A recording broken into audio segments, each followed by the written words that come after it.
Hello, TikTokers. Welcome to Real Law Talk. I'm going to give you an update on the Jordan Neely case. If you don't know, Jordan Neely was the man who was choked to death in a subway by a man named Daniel Penny.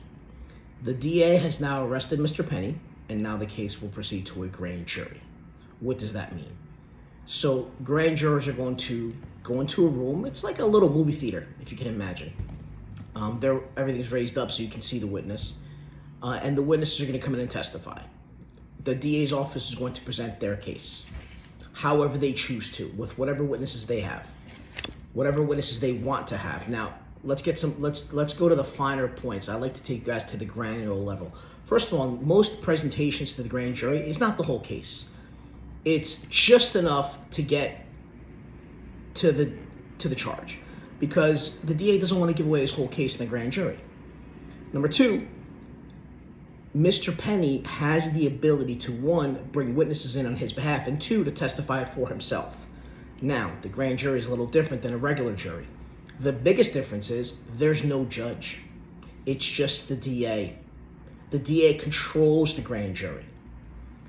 Secondly, if Mr. Penny decides to testify, he can have his attorney with him, but the attorney cannot speak. I always find it interesting. It's like a plotted pant. You sit there, and your client is testifying, all he can do is speak to you and ask you questions. You can't interfere as a defense lawyer with the grand jury proceedings.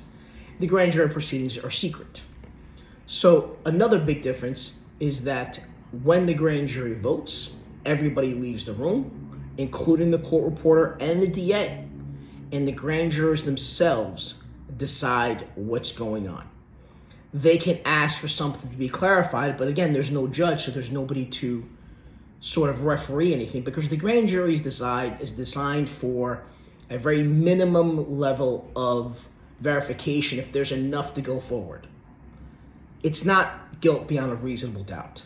So when you hear somebody's been indicted by a grand jury, most of the time the defendant does not testify. Most of the time it's without any cross-examination of any witnesses, actually all the time. So that is the process that this case will now go to.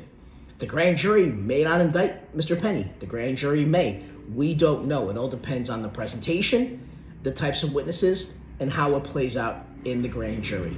This presentation shouldn't take more than a couple of days, because I believe they have all the witnesses already lined up and ready to go. It's not a complicated financial fraud case. So that's Real Law Talk.